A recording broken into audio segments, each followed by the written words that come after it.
It's WrestleMania predictions time. First up, the 6-man tag team match. The Vision, I Show Speed going up against LA Knight, and the Usos. I'm a little torn on what they could do with this because sometimes you start off WrestleMania, you want the good guys to go over, big, fun, positive moment, but also that WrestleMania is going to be on Netflix, ESPN Plus, and regular ESPN. For those customers, they might want to be driving people to purchase the app by all of WrestleMania weekend.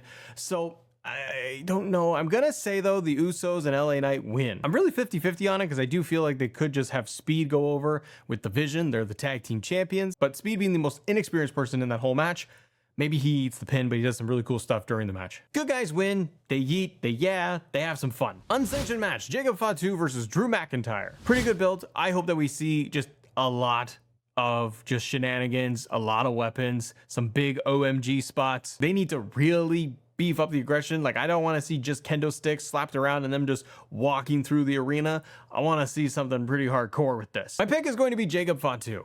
Unfortunately, I just feel like Drew McIntyre is lose wrestler. He loses the big feuds. I wish it was Drew, but I just think that for this entire story and build that they have done, they want to build Jacob up even higher. I think Drew McIntyre can recover. Maybe he goes away for a little bit. Maybe he switches over to Raw. Do something fresh with Drew. But you got to end this feud. You got to close this chapter. I think Jacob wins. Next up, the women's fatal 4-way tag team match. Nia and Lash, Charlotte and Bliss, Bayley and Lyra versus the Bella Twins. Now, the Bella Twins are still, at this point, a maybe. Nikki Bella hurt herself, so there's been rumblings that they might put the Kabuki Warriors in that spot. I don't like that.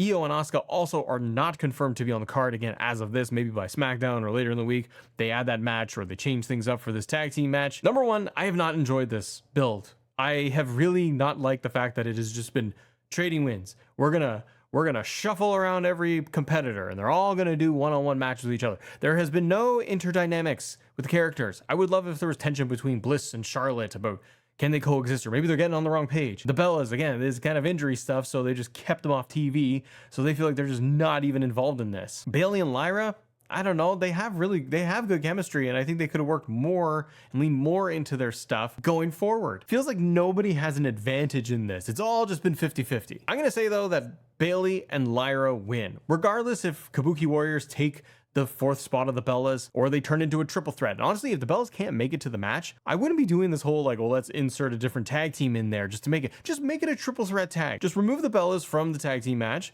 make it a triple threat tag, and then just add Io and Asuka for their own singles match. But regardless, I think I'm going to give it to Bayley and Lyra because Bayley did not get last year's WrestleMania, and now she is. And I think if they put the belts on them, good positive tag team coming out of WrestleMania, they got a big celebration victory in the ring, and then go up against any teams going forward. Women's Intercontinental Championship match. Becky Lynch versus AJ Lee, your champion. Again, another feud where I'm like, wow, I really can't tell you how much I've enjoyed this thing because it ain't a whole heck of a lot. I have found this to be very dull. This past Monday Night on Raw, they weren't even there. I think they got a video package. That was it. I feel like they've had 2 confrontations, nothing else. AJ's defended the belt one time against Bayley just to set up the Becky match. Not into this. I feel like it's just there, and that's unfortunate because you have 2 huge stars, but I feel like they've dropped the ball when it comes to this whole build. Let me know what you think. I'm not invested in this whatsoever, so I'm going to say Becky wins because I think AJ Lee just goes away. I think she's on a Brock Lesnar type of schedule, and they'll utilize her for big matches, big moments, like SummerSlam and Survivor Series and WrestleMania, and they'll bring her in that way. Drops the belt back to Becky, but then Becky's got to do something different, man. Get away from all this AJ stuff. Becky just needs to do anything. Next match, Seth Rollins versus Gunther. Now, we've had, 2 weeks to try and build this and make some sense of it. You got Gunther, who's going to get favor from Paul Heyman. We all know what that's about. It's nothing nasty, but he probably wants a Brock Lesnar match down the road. And I thought that the promo that they did very briefly on Raw was good.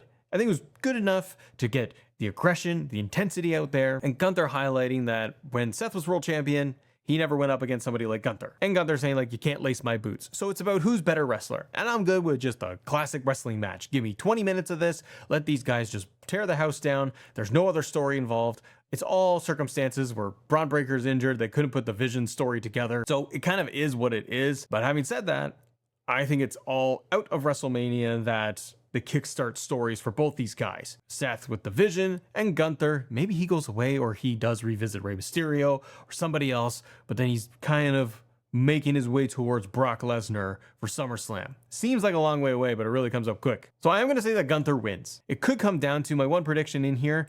Braun Breaker does get involved, and that helps Gunther win. I don't think you want to have Seth lose clean, so I feel like you're going to get mass hooded figure, a classic, I know. They never do it, ever.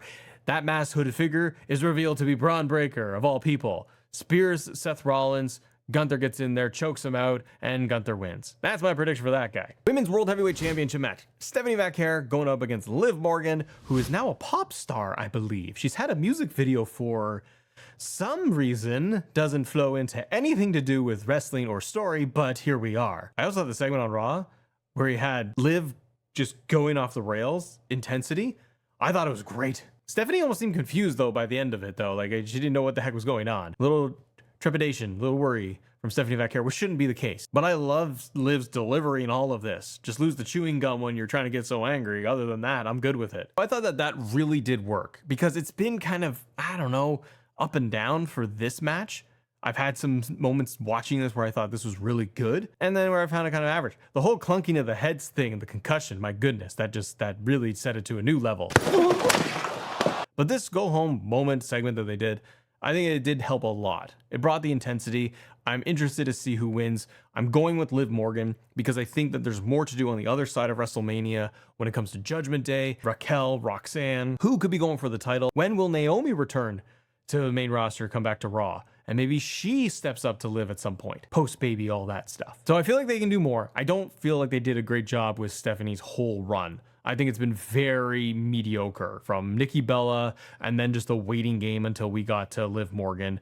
Not a whole heck of a lot for Stephanie. So maybe she should go back to chasing and she can get a second run at some point. Liv Morgan's going to win this thing, I bet. All right, are you all ready for this? Undisputed Championship time. Cody Rhodes going up against Randy Orton with Pat McAfee in his corner. We all know what's been going on with all of this, haven't we? It has been something. Ass! But even if Pat wasn't involved, I still feel the proper move is to get the belt on Randy. I am so intrigued, not because I feel the story's been that great, although everything before Pat, I was pretty into. I thought it was going to be a great main event.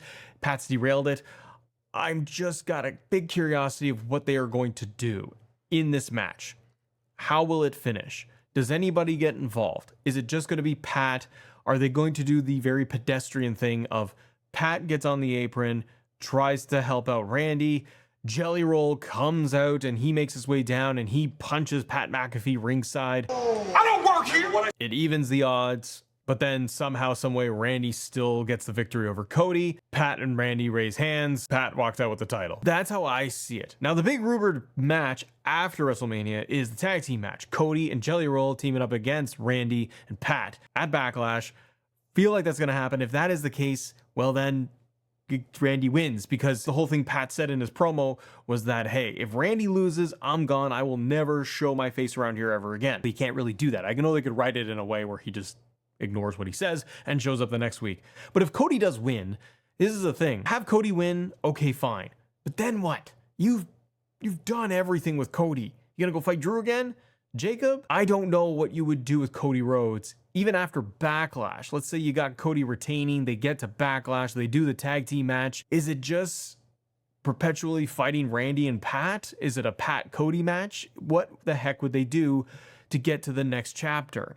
That's why I feel like it's going to be intriguing if they put the belt on Randy. At least it's something different. Randy gets the 15th championship, although I worry that it feels like it's tarnished to the fans if Pat is involved. They go to Backlash, and then my big concern, though, overall, my prediction is Randy wins. That's what I'm going with here. Somehow, some way, Randy gets the belt. But I worry that we get the same similar things that they did after 41 with Cody. They try to do some tag matches with celebrities, and it all boils down to getting to SummerSlam, where Cody gets his rematch, like they did with Cena, and now it's Cody versus Randy, and Cody wins at SummerSlam and gets the belt back. Don't want to see it, but what I do see, night one, Randy wins. WrestleMania Sunday. Let's talk about this Intercontinental Championship ladder match. And as we go through this, I would love it if you guys would just take a second and hit the subscribe button, hit the like button on the video. It does help us a ton. We're trying to get to 100,000 subs this year. Love it. Have your support one way or another, but you're hanging out with Matt, so we're just gonna have a good time together. Intercontinental Championship ladder match. Penta, Javon Evans, Dragon Lee, JD McDonough, Rusev, and Rey Mysterio. Now, you had a couple of the guys on Raw going at it, trading all these moves and back and forth. This I'm excited for. Is there a build? No. Don't tell me about qualifiers on main event. I'm not here for it, but I'm going to be super entertained with this match. You have all the right pieces in here to just have a solid banger for 30 minutes. Guys falling off ladders, jumping, doing crazy moves. By the end of all of this, I only see maybe 2 people getting the belt. I'm kind of down to Penta and Rey.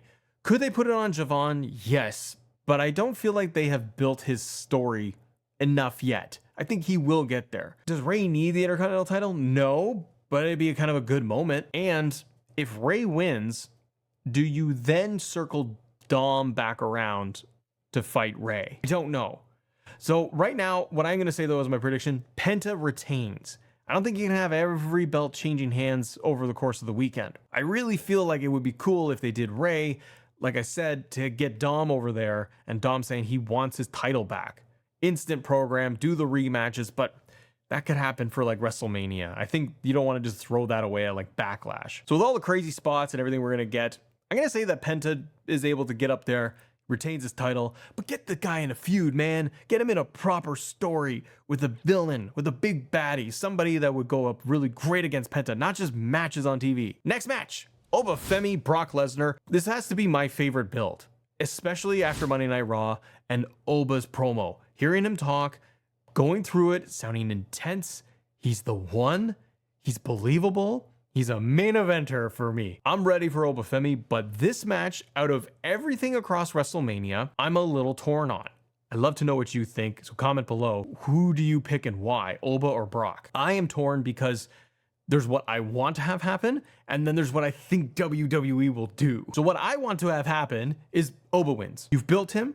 He's got a great promo at the very end to kind of cap everything. Just do it. Just pull the trigger on the next generation talent. You want this guy to be new Brock Lesnar? Then guess what? Brock Lesnar won.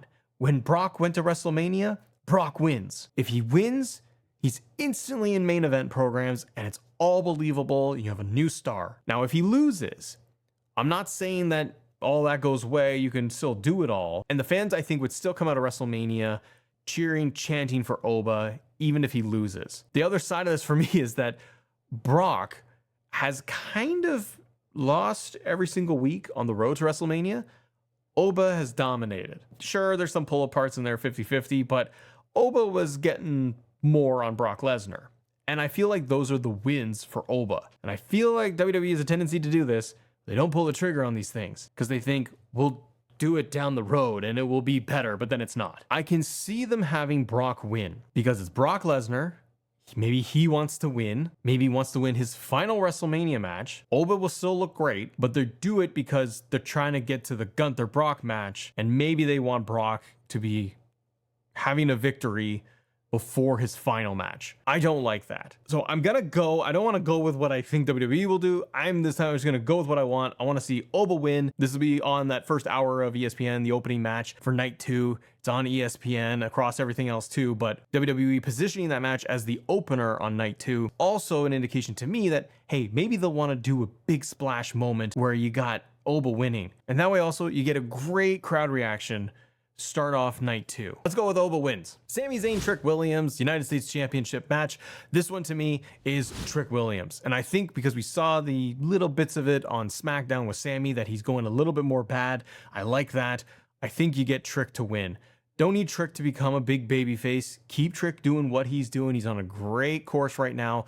After WrestleMania, I think you got a little bit of a chip on your shoulder, Carmelo Hayes, and he enters the scene too. Keep all these guys involved. Make Sami a little more bad guy. They could have Sami retained by just nefarious means, a low blow, something else. But again, young talent like Oba, let's get Trick a giant win.